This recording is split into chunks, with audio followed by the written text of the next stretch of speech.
Welcome back, Theresa. Hello, Lucas. Nice to see you. Yes, I have interviewed you, I think at least 2 times before, maybe even 3 times. I don't remember, but at least 2 times. I think 2 times. Okay.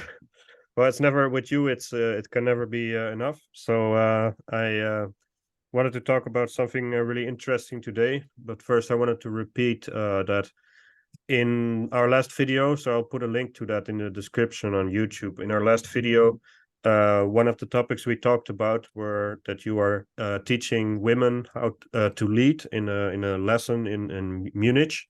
So I think that was a very interesting thing, and I think it's a good thing that women learn how to lead. And yes, today I wanted to talk about like you're doing the same thing but the other way around. Can you tell me a bit about that?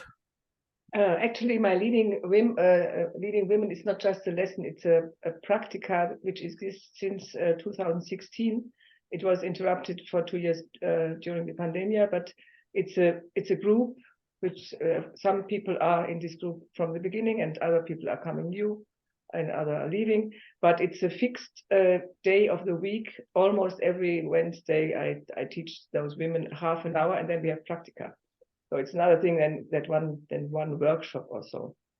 Okay, and then from the beginning of the women's group, men approached me and asked if they can join the group and learn following there.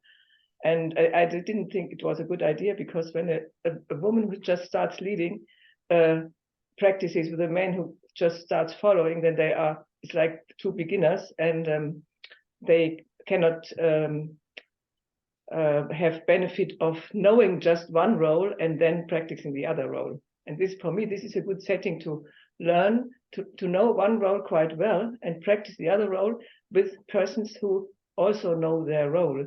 And it's very effective, because your practice partner can give you a lot of feedback.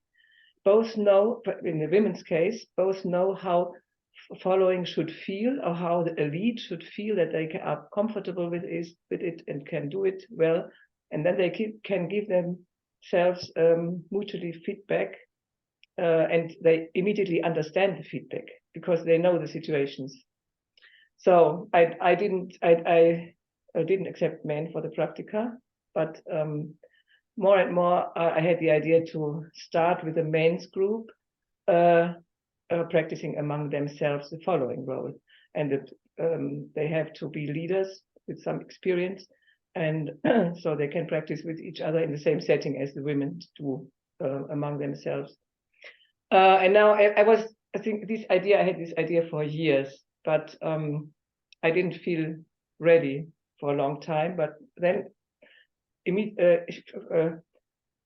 came a moment when I felt ready, and I announced rather spontaneously to teach now men following, and I did an intensive workshop. It was 3.5 hours, really long for one unit, and my limitation was 12 men, and I had more. I had a waiting list, and all these 12 men came to do the workshop, although it was on the day with the big snow here in Munich, 0.5 meter snow, and the traffic was really difficult, but they all managed to come, even 2 men who came from a bit far away.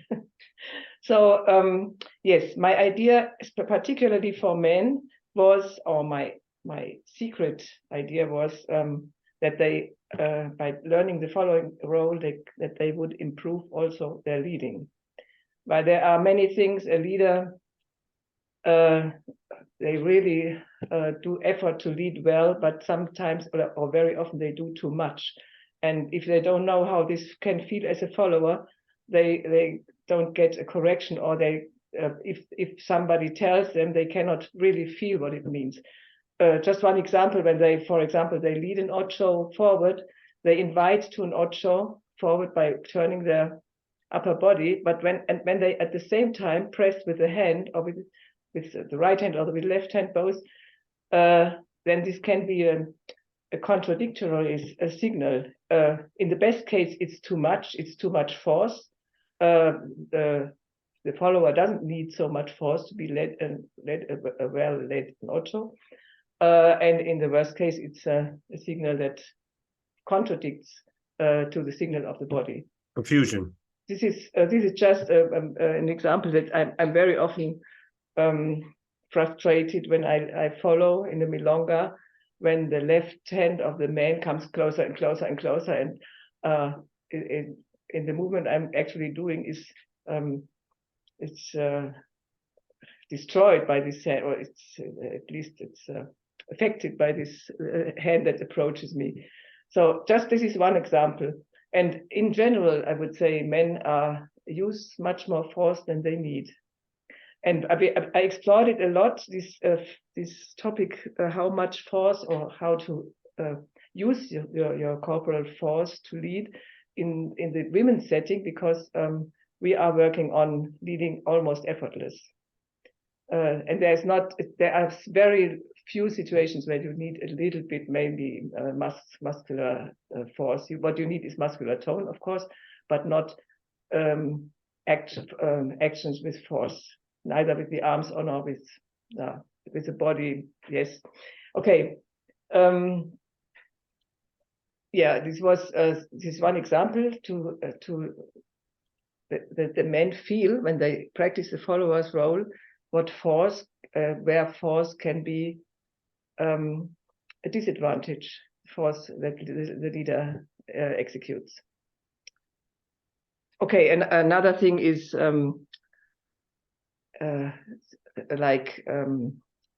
me, one of the worst things followers can do is not to wait for the next action of the leader, or not to arrive in a way that any action can be taken to anticipate a movement.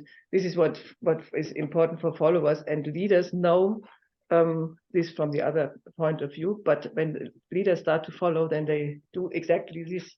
They understand the figure. So, now we are in the ocho cortado, tac, tac, tac, and they are doing it instead of adapting every step, just doing the one step that is led and adapting, waiting.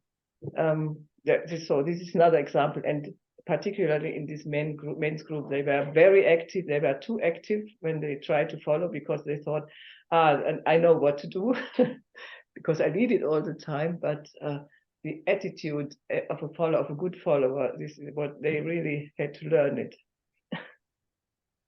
Okay, and then we worked hard. We did a lot of basic movements of followers. We worked hard on the backward steps. We worked hard on the pivots, and pivot with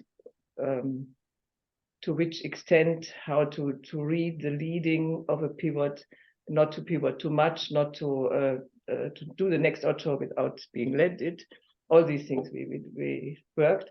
And at the end of these 3 hours and a half, the last 20 minutes, I just asked them to, when they were in the role of the leaders, just asked them to lead their repertoire, to dance normally like in the milonga, and those who were following had to try to follow with all the techniques we were practicing before, and it was fantastic. They all danced very fluidly like in the milonga, and not fighting, as I often see when men try to follow, fighting with each other. They were very relaxed and very happy with their dancing, and I was very, very happy about this, to observe this. Yes, yes. So I know from experience in private lessons how important it is to understand what you're actually leading, how that feels the other way around. Mm-hmm.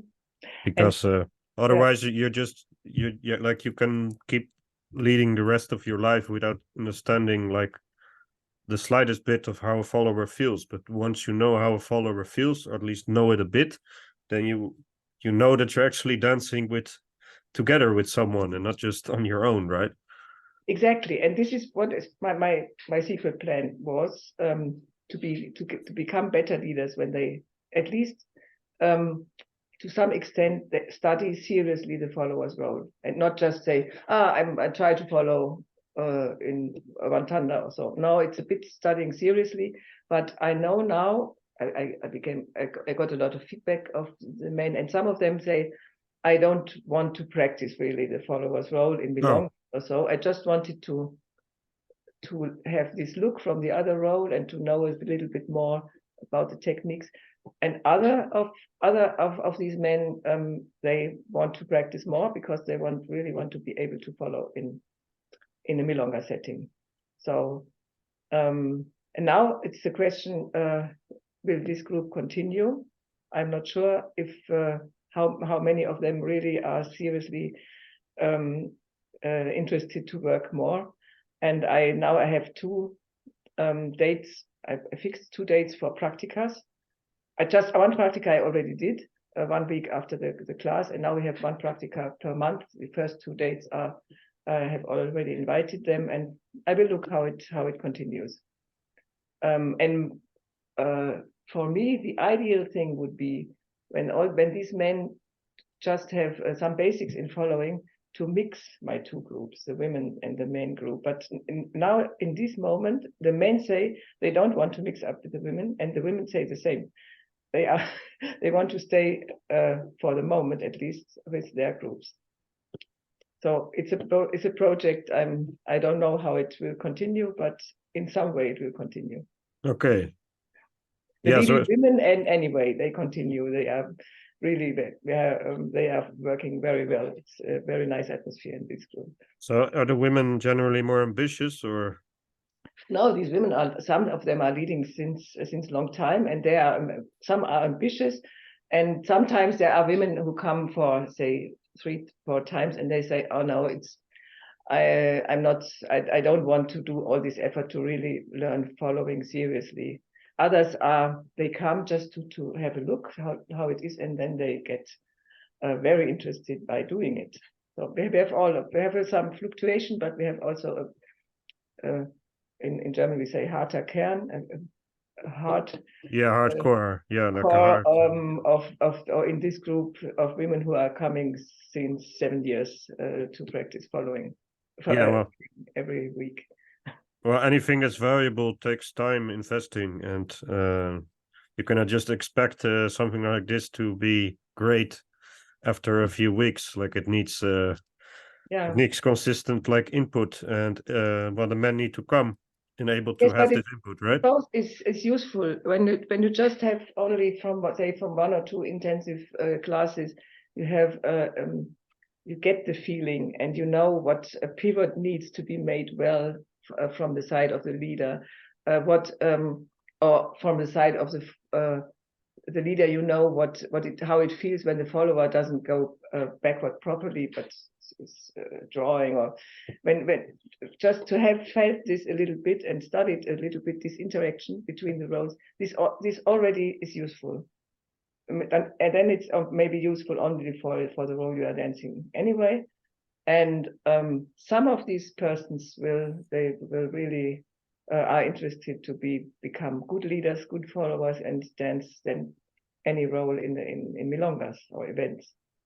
And there's a lot of women I know hundreds of women who lead very well, and you meet them even in encuentros with gender balance, and they do lead there also. Yeah, so in a sense, for your men's group, it does not necessarily matter that they have different goals. For you, it's already great if some just learn what it is like to do a little bit of following, so they can become better leaders. So that's already a goal accomplished. Yes, and it's already accomplished. I got some feedback since after this workshop, when I danced in the milonga with men of the workshop, that they mentioned things that they now understand better. Okay. Yeah. Well, I think it's a great initiative. I have not heard of anything similar. Other men that I know follow really have to do the effort on their own, but this is like a really nice setting. A very useful approach is also what Melina and Detlef do in Saarbrücken, at least them, and other teachers also, that they teach both roles from the beginning. Yes. I think this is a very good thing. Then, so you will, as a beginner, it will take you longer maybe to be a bit with routine in one role, but it's a great thing to learn both roles from the beginning. But the people who are coming to me, they all are they are leading for 20 years or so. They were really very experienced leaders, and also among the followers, very experienced persons who danced for years their role and have been are good dancers in their role. So I don't have this plan to teach both roles from the beginning. I think there are teachers who do it at least partly, but this is what I discovered now as a useful thing, is to teach experienced dancers the other role. Yes. Well, thank you for your explanation today. So I hope to see you soon again for another great video, because I think you always explain things really well, and it's and you're very humble. So you'd never admit it, but I think it's really interesting, and I'm not humble. I'm proud of this. Okay. Yes. Well, thank you, and I'll see you some other time. Thank you, Lucas.